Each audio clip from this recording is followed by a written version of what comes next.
الحمدللہ وکفا والصلاة والسلام علی سید الانبیاء من لا نبی بعدی صدق اللہ العظیم ان اللہ وملائکتہ یصلون علی النبی یا ایھا الذین آمنوا صلوا علیہ وسلموا تسلیما اللہم صل علی سیدنا و مولانا محمد معدن الجود والکرم وآلہ وبارک وسلم صلاۃ و سلاما علیک یا سیدی یا رسول اللہ۔ الحمدللہ ثم الحمدللہ، پروگرام سیرت الانبیاء میں حضرت سیدنا آدم علیہ السلام کا ذکر خیر ہو رہا ہے۔ قبل اس کے کہ ہم ذکر کریں اللہ تعالیٰ کا لاکھ لاکھ احسان، اس کی حمد و ثنا اور اس کے پیارے رسول صلی اللہ تعالیٰ علیہ وسلم پر لا تعداد درود و سلام، ازل سے لے کے ابد تک درود و سلام، زمین و آسمان کے ذروں کے ستاروں کے برابر درود و سلام، پانی کے سمندرات کے قطروں کے برابر درود و سلام، آپ کے اصحاب، اہل بیت، ازواج سب پر درود و سلام۔ ناظرین کرام، الحمدللہ ثم الحمدللہ، آج اتوار کا دن ہے، یقیناً چھٹی کا دن ہوتا ہے۔ اس معاشرے کے اندر وہ خوش نصیب لوگ ہیں جو آرام کرتے ہیں، یقیناً نمازوں کی پابندی کرتے ہیں، فرائض واجبات کی تو کما حقہ چھٹی نہیں ہے۔ شریعت نے ہر دن کے اندر نمازیں پابندی کے ساتھ ادا کرنے کا حکم دیا ہے۔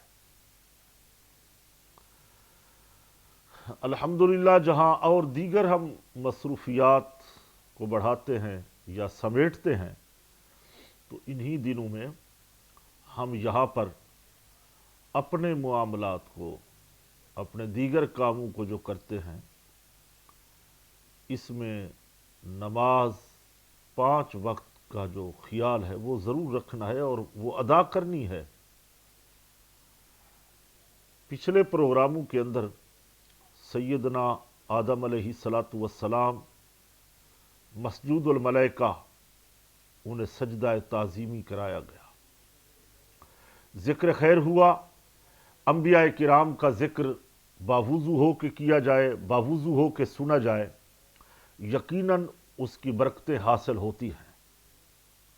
اور اللہ کا بہت بڑا فضل ہے کہ سچ ٹی وی پوری دنیا کے اندر یہ پروگرام جو انبیاء کرام کی مبارک سیرت کے پیش کر رہا ہے، یقیناً یہ خراج تحسین کا مستحق ہے۔ اللہ ہی نے برکتیں عطا فرمائے کہ وہ گھر جس کے اندر انبیاء کرام کی نورانی مبارک سیرت کا ذکر ہو رہا ہوتا ہے، ہماری مائیں، بہنیں اور بیٹیاں اور بچے وہ توجہ سے سماعت کرتے ہیں اور اسے سنتے ہیں، اور یقیناً ان کے ذہنوں میں ایک سوال بھی آتے ہیں اور وہ سوال کا حل بھی چاہتے ہیں، اور یہ سوال ہونے بھی چاہیے۔ اور یہ انسان کی ایک تاریخ کا ذکر ہو رہا ہے، اس میں جتنے انبیاء کرام، رسول، مرسلین گزرے ہیں، اولو العزم پیغمبر آئے ہیں، ان کا ذکر معلومات کے طور پہ بھی ہماری قوم کو، امت مسلمہ کو معلوم ہونا چاہیے۔ ناظرین کرام، آج ہم ذکر کرنے لگے ہیں حضرت حوا علیہ السلام۔ جی ہاں، یہ زوجہ ہے حضرت آدم علیہ السلام کی۔ حضرت آدم علیہ السلام کی بائیں پسلی سے پیدا ہوئی، جنت میں ان کی پیدائش ہوئی۔ یہ حضرت آدم علیہ السلام کی اولاد نہیں ہے، بیٹی نہیں ہے۔ اولاد وہ ہوتی ہے جو ملاپ سے پیدا ہو، حمل سے پیدا ہو۔ حضرت آدم علیہ السلام کے اوپر اللہ تعالیٰ نے نیند جاری کر دی جنت میں، تو نیند جاری ہو گئی اور حضرت آدم علیہ الصلوۃ والسلام سو گئے اور ان کی بائیں یعنی الٹی پسلی سے ان کو پیدا کیا، اور اس پسلی کے اندر اللہ رب العزت نے گوشت کو بھر دیا۔ وہ قادر ہے، وہ قدرت رکھتا ہے ان تمام کاموں پہ۔ جب ہم یہ کہہ چکے ہیں، قرآن میں پڑھ چکے ہیں ان اللہ علی کل شیء قدیر، کہ ہمارا خدا ہر چیز پر قدرت رکھتا ہے، قادر ہے، کن ہو جا فیکون، وہ چیز وجود میں آ جاتی ہے۔ تو حضرت حوا علیہ الصلوۃ والسلام پیدا ہوئی جنت میں۔ تو جیسے آپ بیدار ہوئے حضرت آدم علیہ الصلوۃ والسلام، تو دیکھا ساتھ ایک خوبصورت عورت بیٹھی ہے۔ علماء کرام فرماتے ہیں کہ سیدنا آدم علیہ الصلوۃ والسلام نے دست محبت بڑھانا چاہا، یعنی اپنا ہاتھ بڑھانا چاہا، قبل اس کے کہ آپ نے اس سے پوچھا کہ من انتا، کہ تو کون ہے؟ اس نے بڑے ادب سے عرض کی کہ میں عورت ہوں۔ تو پوچھا گیا کہ آپ کو کس لیے پیدا کیا؟ انہوں نے خوبصورت جواب دیا کہ آپ کے لیے سکون پہنچانے کے لیے اللہ رب العزت نے مجھے پیدا کیا۔ اب آگے فرشتوں نے سوال کیا حضرت سیدنا آدم علیہ الصلوۃ والسلام سے کہ حضور آپ جانتے ہیں اس عورت کا، اس بی بی صاحبہ کا نام کیا ہے؟ تو حضرت آدم علیہ الصلوۃ والسلام وعلم آدم الاسماء، وہ نام تو پہلے بتا چکے تھے ہر اشیاء کے، فرمایا ہاں جانتا ہوں، اس کا نام حوا ہے۔ یعنی حوا کے معنی یہ ہے کہ یہ زندہ وجود سے پیدا ہوئی ہے۔ اللہ اکبر، یہ وہ حمل سے نہیں، اس طریقے سے نہیں، اس کا نام اللہ رب العزت نے حوا رکھا ہے۔ تو جب یہ باتیں ہو گئی تو اب نظر پڑی، تو حضرت آدم علیہ نبینا نے دست محبت بڑھانا چاہا، تو انہیں روک دیا گیا کہ آدم ٹھہرو، تھوڑا انتظار کرو، ہم تمہارا نکاح کر دیتے ہیں، پہلے اس کا حق مہر تو ادا کرو۔ گواہ یہ ملائکہ بن جائیں گے، نکاح کی تقریب ہوگی، فرشتے ملائکہ گواہ بنیں گے، اور حق مہر آپ کو ادا کرنا ہے۔ عرض کی میرے خالق مالک مولا کتنا حق مہر ہے میں ادا کروں؟ فرمایا اس کا حق مہر علماء نے لکھا، صاحب روح البیان صوفی عالم علامہ اسماعیل حقی علیہ رحمہ، بڑے بڑے جید علماء مفسرین کرام صحاب رسول کی حدیثیں ہیں کہ آدم علیہ السلام کو حکم ہوا کہ آپ 3 بار درود پاک پڑھیں یا 10 بار، دونوں روایتیں موجود ہیں۔ درود پاک پڑھیں میرے رسول پر، یہی درود تھا، اللہم صلی علی محمد وعلی آل محمد کما صلیت علی ابراہیم وعلی آل ابراہیم انک حمید مجید، اللہم بارک علی محمد وعلی آل محمد کما بارکت علی ابراہیم وعلی آل ابراہیم انک حمید مجید۔ نکاح ہو گیا، ایجاب قبول ہو گیا، حضرت حوا علیہ السلام آپ کے عقد میں آئیں، یعنی نکاح میں آئیں، زوجہ ہو گئی، بیگم ہو گئی، نسل انسانیت کا آغاز ہو گیا۔ اب درود پاک پڑھا، یہ خاص تھا حضرت آدم علیہ السلام کے لیے۔ اس وقت اللہ رب العزت نے فرمایا کہ درود پاک پڑھو، یہ اس زوجہ محترمہ کا مہر ہوگا۔ اب اس امت کے لیے اس کے بعد یہ حکم نہیں ہوا، اس امت میں نہیں ہے جو لوگ کہتے ہیں کہ ہم عمرہ کرا دیں گے، شرعی مسئلہ ہے، عمرہ کرا دیں گے، قرآن پڑھوا دیں گے، حج کروا دیں گے، یہ اس کا نعم البدل نہیں ہے، اس سے نکاح نہیں ہوتا، یہ حق مہر نہیں ہے۔ دوسرا مسئلہ یہ ہے کہ ہمارے معاشرے کے اندر جو حق مہر ادا کرتے ہیں وہ عند طلب لکھ دیتے ہیں، 1 لاکھ 2 لاکھ عند طلب۔ تو کیا ابھی عند طلب سارا چلے گا؟ آپ کوئی حق ادا نہیں کریں گے؟ تو جب تک وہ حق مہر نہیں دیں گے تو یقیناً وہ دولہا اور اس کے گھر والے گناہگار ہوں گے۔ دینا چاہیے مہر۔ ناظرین کرام، یہ تو ایک شرعی مسئلہ تھا۔ اب حضرت سیدنا آدم علیہ السلام کا نکاح ہوا، اور یقیناً باراتی فرشتے تھے، ملائکہ تھے، اور گواہ بھی جنت کے اندر وہی تھے، اور نکاح بھی جنت میں ہوا۔ اب حکم ہوا کہ جاؤ پھل کھاؤ اور رہو، مگر ایک درخت ہے ممنوع جس سے منع کیا گیا کہ اس کے قریب آپ نے نہیں جانا۔ اور وہ پوچھا گیا حضرت حوا علیہ السلام سے کہ اللہ رب العزت نے آپ کو کیوں پیدا کیا؟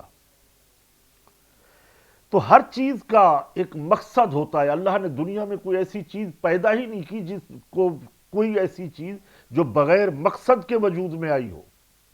ہر چیز کا ایک مقصد ہے۔ تو ناظرین کرام، حضرت حوا علیہ السلام کی تخلیق کا ایک مقصد یہ تھا کہ حضرت آدم علیہ السلام ان سے سکون حاصل کریں۔ اللہ اکبر۔ اور ان کی تنہائی، جنت میں یقیناً وہ اکیلے تھے، ان کی تنہائی دور ہو۔ اور پھر اسی طرح قرآن پاک نے بھی اس کو یوں فرمایا کہ هو الذی خلقکم من نفس واحدۃ وخلق منها زوجها لیسکن الیہا۔ اس کا ترجمہ کچھ یوں ہے کہ فرمایا وہی ہے جس نے تمہیں ایک جان سے پیدا کیا اور اسی میں سے اس کی ایک بیوی بنائی تاکہ وہ اس سے سکون حاصل کرے۔ اللہ اکبر۔ یقیناً بیویاں سکون حاصل کرنے کے لیے ہوتی ہیں، اور عورت اللہ تعالیٰ کی ایک نعمت ہے کہ اگر وہ نیک صالح عورت مل جائے، اللہ کی یہ بہت بڑی نعمت ہوتی ہے۔ تو حضرت آدم علیہ السلام کا نکاح ہوا، ہمارے آقا محمد صلی اللہ علیہ وسلم پر درود پاک پڑھا گیا، حضور کا نام، حضور کا ذکر ہر دور میں رہا۔ اس سے پتہ یہ چلا کہ ہمارے آقا علیہ السلام ابھی دنیا میں تشریف نہیں لائے، درود پاک پہلے پڑھے جا رہے ہیں۔ سبحان اللہ۔ ایسا برکت والا نام اللہ رب العزت حکم دے رہا ہے کہ بے شک اللہ اور اس کے ملائکہ درود بھیجتے ہیں محمد صلی اللہ علیہ وسلم پر۔ اے ایمان والو، تم درود بھی بھیجو، سلام بھی بھیجو۔ ناظرین کرام، تو یقیناً ہمارے آقا صلی اللہ علیہ وسلم کو جنہوں نے پہچانا، آدم علیہ السلام نے پہچانا، درود پاک پڑھا۔ حضرت ابراہیم علیہ السلام کا زمانہ آیا، ان کے اوپر آگ کو گلزار کر دیا۔ قلنا یا نار کونی بردا وسلاما علی ابراہیم، آگ گلے گلزار ہو گئی۔ حضرت نوح علیہ السلام کی کشتی کنارے لگ گئی، اپنی منزل پہ پہنچ گئی، ان کے اصحاب، ان کے حواری بچ گئے۔ کون سا نور تھا؟ علامہ اسماعیل حقی فرماتے ہیں کہ وہ نور مصطفیٰ صلی اللہ تعالی علیہ وسلم کا صدقہ تھا، حضور کا نور تھا، ہر جگہ کام آ رہا تھا۔ حضرت ابراہیم، حضرت نوح علیہ السلام، حضرت اسماعیل ذبیح اللہ، قربانی ہو رہی ہے، بے ذبح عظیم کا تاج پہنایا جا رہا ہے، مگر اللہ رب العزت فرماتے ہیں کہ اے اسماعیل، سبحان اللہ، کیا منظر ہے کہ ہم اس وقت بھی نبی کریم علیہ السلام کے نام نامی نور مبارک سامنے آیا۔ ناظرین کرام، یقیناً بڑا دلچسپ اور پاکیزہ ذکر ہے، مکمل قصہ ہے حضرت آدم علیہ نبینا کا۔ کون سا ایسا نبی ہے، کون سی ایسی شریعت ہے جس شریعت کے اندر میرے رسول کا نام نہ ہو، میرے رسول کا ذکر نہ ہو صلی اللہ علیہ وسلم؟ ہر دور میں تو رہا ہے۔ ناظرین کرام، یقیناً ایک وقفے کا ٹائم ہوا چاہتا ہے، ہم بڑھتے ہیں ایک وقفے کی طرف، اور انشاءاللہ ملتے ہیں ایک وقفے کے بعد۔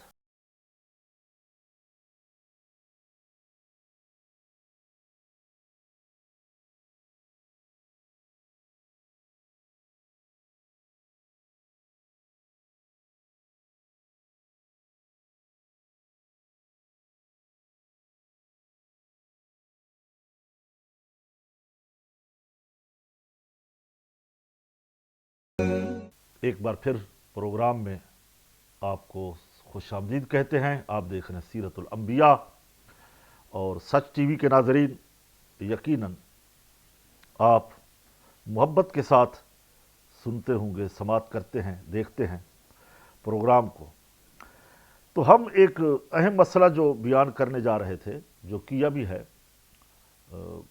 اس معاشرے کے اندر جو لوگ ہم سے آتے سوال کرتے ہیں کہ ہم بیوی کو عمرہ کرا دیں، ہم بیگم کو قرآن پاک کا ہدیہ دے دیں، تو کیا اس سے حق مہر ادا ہو جائے گا؟ ہرگز نہیں ہوگا. جو حق مہر باندھا ہے سونے کی صورت میں، چاندی کی صورت میں، سکہ رائج الوقت جو رقم ہے وہ دینا ہوگا.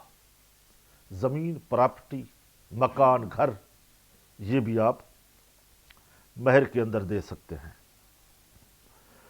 اب حضرت حوا علیہ السلام کے کچھ ہم فضائل بیان کرتے ہیں.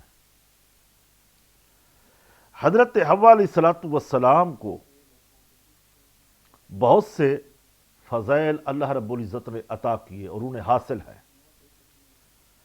جیسا کہ حضرت آدم علیہ السلام کی تخلیق کا بھی ذکر ہے، ماں باپ کے بغیر ہوئی اور وہ بھی جنت میں. دوسرا یہ کہ انسانوں میں سب سے پہلی عورت کا اعزاز حضرت حوا علیہ السلام کو ہے، پوری نسل انسانیت کی ماں. اللہ اکبر.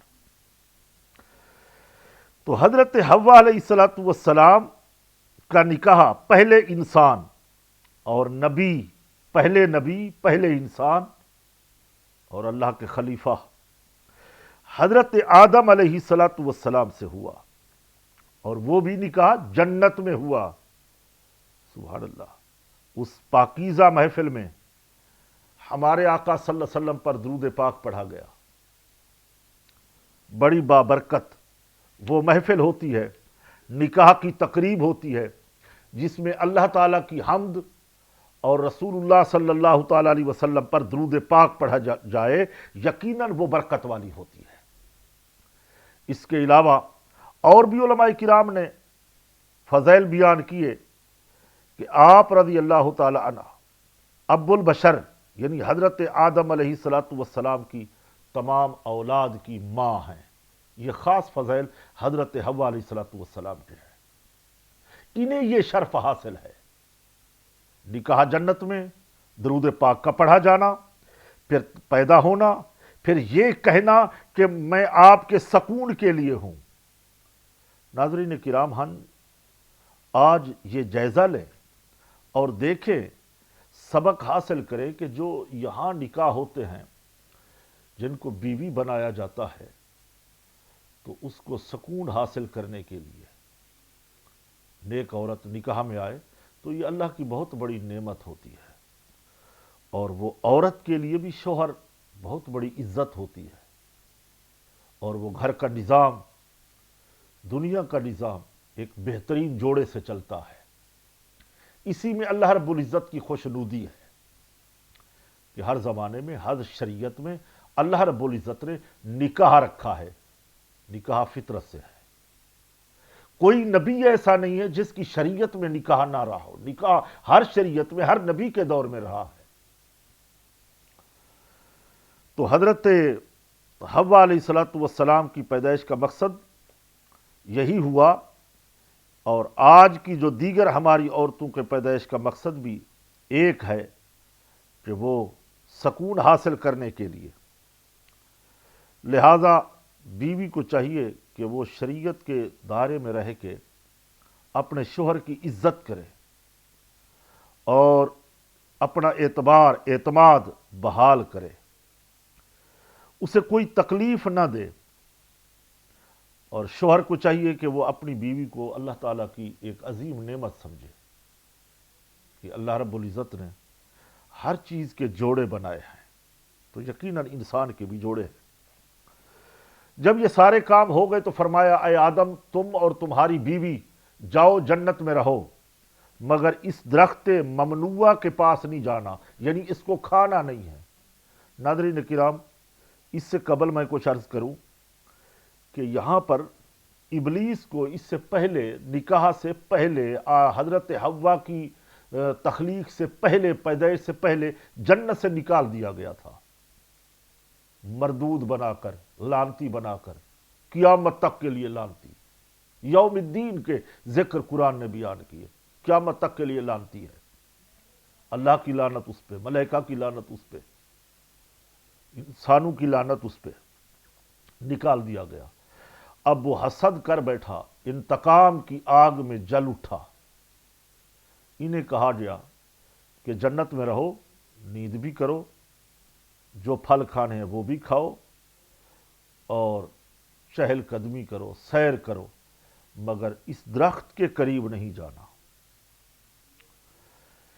اتفاق ہوا ایک دن حضرت حوا علیہ السلام، حضرت آدم علیہ السلام چلتے چلتے جنت کی دیوار کے قریب آئے، یا جنت کے دروازے کے قریب آئے، تو وہاں پر انہیں شیطان نے وسوسہ ڈالا۔ قرآن کہتا ہے کہ شیطان نے وسوسہ ڈالا اور یہ اسی درخت کے پاس گئے۔ حضرت حوا علیہ السلام نے وہ درخت کا پھل توڑ کر کے پیش کیا، تو اللہ فرماتا یا آدم ان ھذا عدو لک ولزوجک، اے آدم بے شک یہ تیرا اور تیری بیوی کا دشمن ہے۔ کون؟ یعنی ابلیس، شیطان، عزازیل، جس کا نام عبرانی زبان کے اندر عزازیل تھا، بعد میں عربی کے اندر اس کا نام حارث بھی رکھا گیا ہے۔ تو یہ ہرگز تم دونوں کو جنت سے نہ نکال دے، ورنہ تم دونوں مشقت میں پڑ جاؤ گے۔ اللہ اکبر، مشقت میں پڑ جاؤ گے۔ اب حضرت آدم علیہ السلام کو جنت کی نعمتیں عطا کی گئی، اور ایسی نعمتیں کہ وہ جنت میں چہل قدمی ہو رہی ہے، سب معاملات ہو رہے ہیں۔ جب ابلیس کو رسوا اور ذلیل کر دیا گیا تو اس نے وسوسہ ڈالا۔ حضرت اما حوا علیہ السلام اس درخت کے پاس آئیں، شیطان نے وسوسہ ڈالا۔ میں اس کا جواب بعد میں دوں گا کہ شیطان تو نکل گیا تھا، اب یہ کیسے، اس کا آگے چل کے انشاءاللہ آپ کو جواب ملے گا، اور آپ سنیں گے انشاءاللہ۔ ایمان افروز ذکر خیر آدم علیہ السلام کا چل رہا ہے۔ حضرت آدم علیہ السلام کو سجدہ بھی نہ ہوا، یعنی ابلیس مردود ہوا، مرتد ہوا۔ اسی حسد کی بنا پہ اس نے وسوسہ ڈالا۔ حضرت حوا علیہ السلام نے وہ دانہ، بسا شارحین نے، مفسرین نے گندم کا دانہ لکھا ہے، بعض نے ایک درخت کا پھل لکھا ہے، واللہ عالم ورسولہ عالم۔ ہم نے جو کتابوں میں پڑھا، جو دیکھا، جو ریسرچ کی، تحقیق کی، اس کا ذکر خیر ہو رہا ہے۔ تو حضرت آدم علیہ السلام نے کہا کہ اللہ نے تو منع کیا ہے۔ اس نے کہا کہ اللہ تعالیٰ نے توڑنے سے منع کیا تھا، تو میں آپ کو توڑ دیتی ہوں، آپ نہ توڑیں، آپ کو منع کیا ہے نا۔ تو وہ توڑ کے جب وہ درخت کا پھل دیا تو پھر کیا ہوا کہ دونوں بزرگ ننگے ہو گئے، برہنہ ہو گئے۔ وہ جنت کا لباس ان سے اتار دیا گیا۔ اللہ اکبر۔ اب وہ جنت کے جو درخت تھے ان کے پتوں سے اپنی سطر کو چھپا رہے ہیں۔ پھر اللہ رب العزت نے حکم دیا کہ اے آدم، ہم نے تمہیں منع نہیں کیا تھا؟ تو حکم ہوا کہ اب ان کو جنت سے نکال دو۔ دونوں بزرگ زمین پر اتارے گئے، جنت سے باہر تشریف لے آئے۔ کہاں اترے، کیسے آئے؟ علماء کرام فرماتے ہیں، بڑی بڑی تفسیروں کے اندر ذکر پاک آئے ہیں کہ حضرت آدم علیہ السلام کو ہند کے ایک پہاڑ کے پاس اتارا گیا۔ حضرت حوا علیہ السلام کو عرب شریف یعنی اس زمانے میں جو نام ہے سعودیہ عربیہ کے شہر جدہ میں اتارا گیا۔ اے خیال یار تو نے کیا کرنا تھا کیا کر دیا، خود تو چھپ گیا ہمیں رسوا کر دیا۔ ناظرین کرام، میں اس سوال کا جواب دینا چاہتا ہوں جو میرے اس آج کے موضوع سے بنا ہے۔ سوال اٹھتا ہے کیا جنت میں نیند تو نہیں ہے تو نیند کا ذکر کیسے آیا؟ سوال یہ بنتا ہے کہ اللہ تعالیٰ جو نعمتیں جنت کی دیتا ہے وہ چھینتا تو نہیں ہے تو پھر کیوں چھینی گئی؟ اللہ کا یہ بھی قانون ہے کہ جنت میں حکم ہوگا کہ جہاں جاؤ جہاں کھاؤ پیو رہو، وہ یہ نہیں کہتا کہ یہاں نہیں جانا وہاں نہیں جانا۔ تو یہ کیوں ہوا؟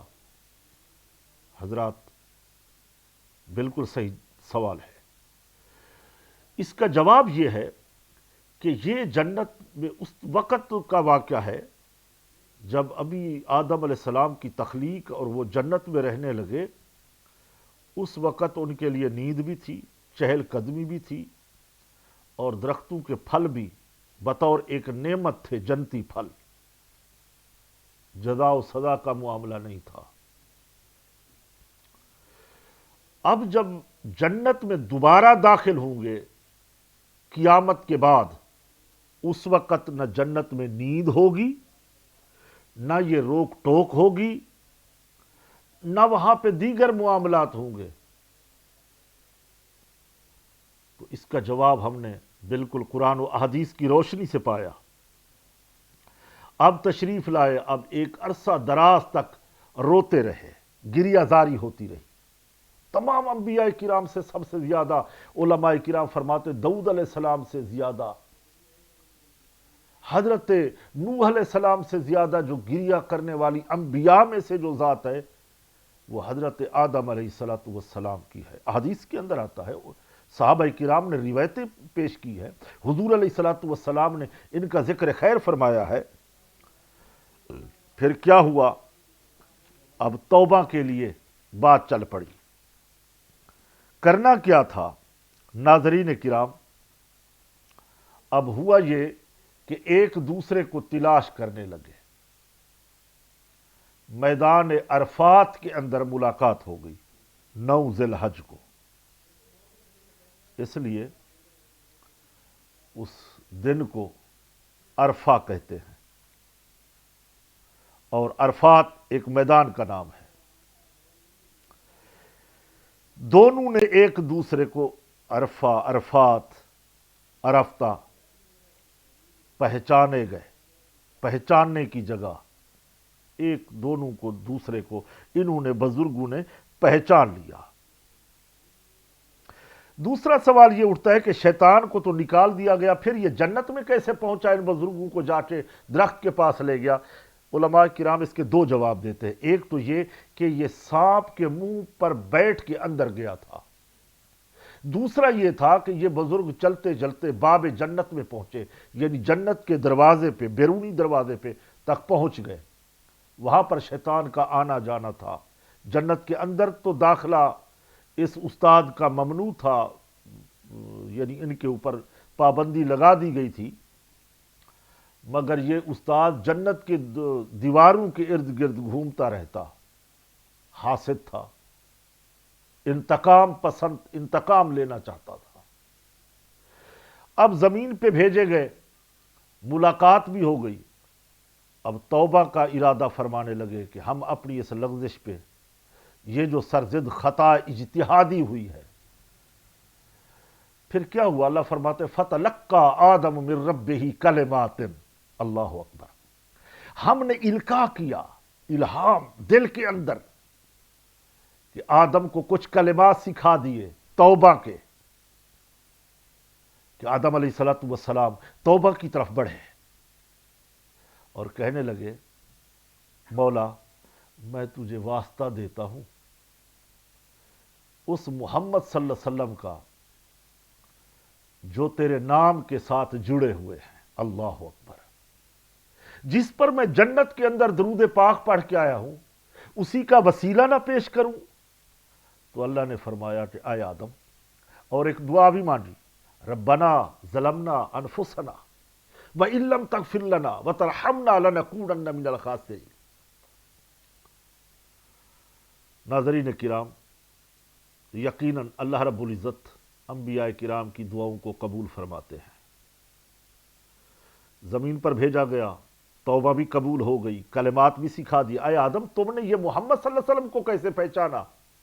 عرض کی مولا، جب روح پھونکی گئی نا، وَنَفَخْتُ فِيهِ مِن رُوحِي، روح پھونکی، روح ڈالی، تو میں نے آنکھ کھولی تھی تو تیرے عرش پر تیرے مبارک نام کے ساتھ لکھا ہوا تھا لا الہ الا اللہ محمد الرسول اللہ۔ تو میں پہچان گیا، کام چلے گا تو محمد صلی اللہ علیہ وسلم کے نام سے چلے گا، حضور کا نام نامی کام آئے گا۔ تو میں نے اسی کا ورد کر لیا کہ حضور کے نام سے ہی انشاءاللہ آج بھی اگر ہمیں عزتیں ملتی ہے، ہمیں شہرت ملتی ہے، ہمارے کام بنتے ہیں، بگڑے ہوئے کام بنتے ہیں، تو وہ حضور کے نام کے صدقے سے بنتے ہیں۔ حضور کا نام آج بھی کام آتا ہے، اور کل قیامت کے دن بھی حضور کا نام کام آئے گا۔ سب کہیں گے اذهبوا الی غیری، مگر میرے آقا کی زبان مبارک پہ نام ہوگا آنا لہا، تو میرے پاس آ گئے ہو، تم نے اچھا کیا، آ جاؤ میرے پاس آ جاؤ، میں تمہارا شافع یوم النشور ہوں۔ یقیناً ناظرین کرام، دلچسپ موضوع ہے، آپ سماعت کر رہے ہیں اپنے دل کے کانوں سے، تو انشاءاللہ وقت ہوا ہے یہاں ایک وقفے کا، ملتے ہیں ایک وقفے کے بعد۔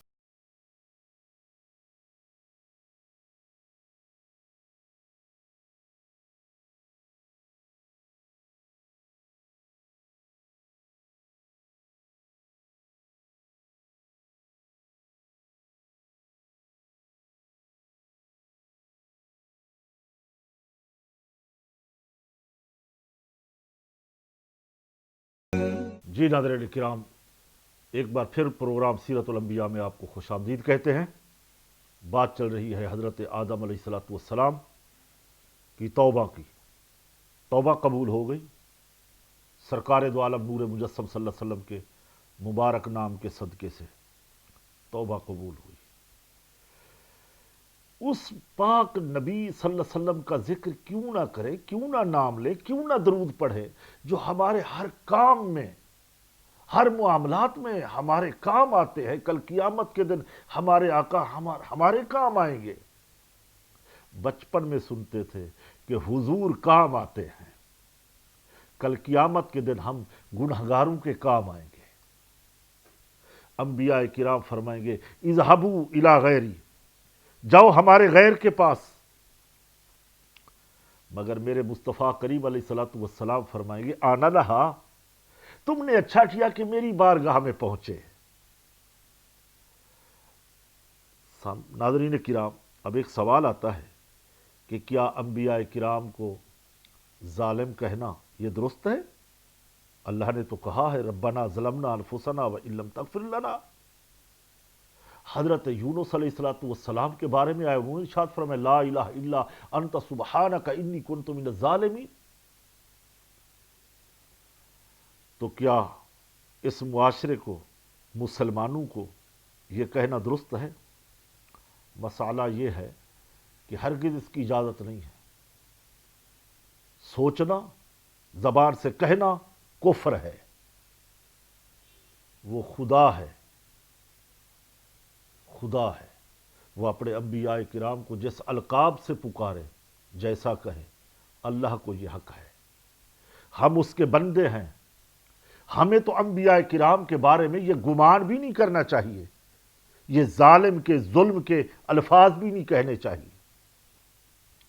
انبیاء کرام ظالم نہیں ہوتے، وہ معصوم ہوتے ہیں۔ جو معصوم ہوتا ہے وہ ظلم نہیں کرتا۔ یہ خطائے اجتہادی تھی، خطائے اجتہادی کے اوپر علماء فرماتے ہیں کہ ثواب ملتا ہے۔ شیطان نے حسد کیا، پیچھے پڑا رہا، اس کا مقصد یہ تھا کہ جتنے انعام و اکرام آدم علیہ السلام کو ملے ہیں، مسجود الملائکہ بنایا گیا ہے، اب کیا ہوگا کہ زمین پر لے آیا تو اب سب کچھ چھن جائے گا، اس کا مقصد ابلیس کا پھر بھی پورا نہیں ہوا، وہ اپنے مقصد میں کامیاب ناظرین نہیں ہوا۔ کیوں؟ کہ اس کا مقصد کچھ اور تھا۔ ہم کہتے ہیں کہ وہ شمع کیا بجھے جسے روشن خدا کرے۔ اللہ اکبر۔ آدم علیہ السلام کی تو صلح ہو گئی، صاحب صلح ہو گئی۔ اچھا، صرف آدم علیہ السلام کی توبہ قبول ہوئی یا حضرت حوا علیہ السلام کی بھی؟ جی، اما حوا علیہ السلام کی بھی توبہ قبول ہوئی۔ عورت اپنے مرد کے تابع ہوتی ہے، جب مطوع کی توبہ قبول ہوئی تو تابع والے کی بھی توبہ قبول ہو جاتی ہے۔ تو حضرت حوا علیہ السلام ان کے تابع تھی، دعا حضرت آدم علیہ السلام فرما رہے کہ مولا ہماری توبہ کو قبول فرما، ہم سے صلح فرما۔ اللہ اکبر۔ کریم رب اللہ کے علم میں تھا، اللہ کو معلوم تھا، نظام ایسے ہی چلنا تھا، جنت میں رکھا تھا، بھیجنا زمین پر تھا، اعلان تو ہو چکا تھا کہ میں زمین والوں کے لیے خلیفہ بناؤں گا۔ وہ حاسد کی سمجھ میں نہیں آ رہا تھا، حاسد کی سمجھ میں وہ یہ سوچ رہا تھا کہ میں کامیاب ہو جاؤں۔ حاسد یعنی حسد کرنے والا کبھی کامیاب نہیں ہو سکتا۔ حاسد ہاتھ ملتا ہے محسود کے لیے کہ اس کا یہ نقصان ہو جائے، وہ ہو جائے، یہ ہو جائے۔ کچھ نہیں ہوا۔ حضرت آدم علیہ السلام کو اللہ رب العزت نے اور عزتیں عطا فرمائی اور بلندیاں عطا فرمائی۔ اب نکاح کے بعد، توبہ کے بعد حضرت آدم علیہ السلام کی اولاد کا سلسلہ شروع ہوتا ہے۔ ناظرین کرام، یقیناً قرآن پاک کے اندر تفاسیر میں آتا ہے کہ حضرت حوا علیہ السلام تقریباً 20 مرتبہ یا 40 بار حاملہ ہوئی حضرت آدم علیہ السلام سے، یعنی ان دونوں میاں بیوی کے ملنے سے 40 مرتبہ۔ اصل جو قول زیادہ ہے جمہور علماء کرام کا وہ 40 کے عدد آئے ہیں، اور ہر بار ہر حمل سے اللہ رب العزت 2 بچے عطا فرماتا، ایک بیٹا ایک بیٹی۔ بیٹا بیٹی پیدا ہونے لگے، اور اسی طرح جو پہلا بیٹا ہوتا تھا وہ جو دوسرے حمل سے بیٹی پیدا ہوتی اس کے ساتھ نکاح ہوتا،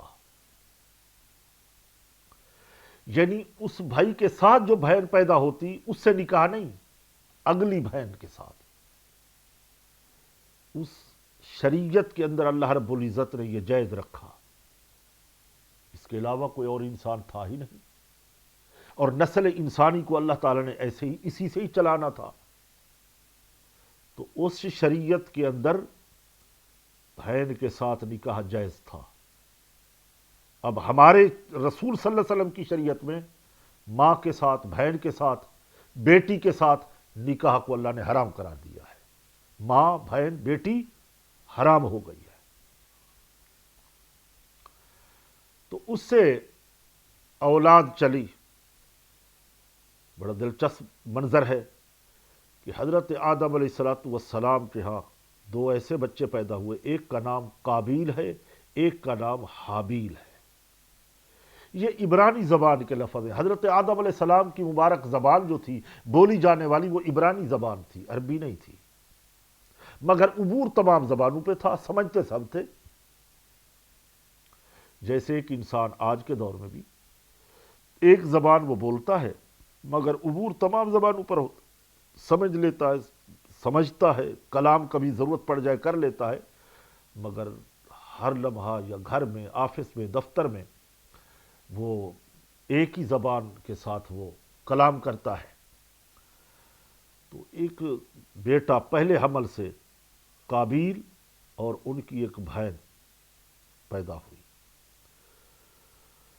تو اسی طرح ایک حمل سے حابیل اور ان کی بہن، طریقہ وہی تھا کہ پہلے کا لڑکا اور دوسری اس سے لڑکی کے ساتھ اس کا نکاح، پھر دوسرے حمل کا جو لڑکا ہوتا تھا پہلے حمل کی لڑکی کے ساتھ ان کا عقد ہوتا، نکاح ہوتا۔ یہ شریعت تھی۔ اللہ رب العزت نے اس طریقے سے ان جوڑوں کو وہ آگے بڑھایا، نسل انسانیت کو آگے بڑھایا۔ سلسلہ تسلسل کے ساتھ یہ جاری تھا۔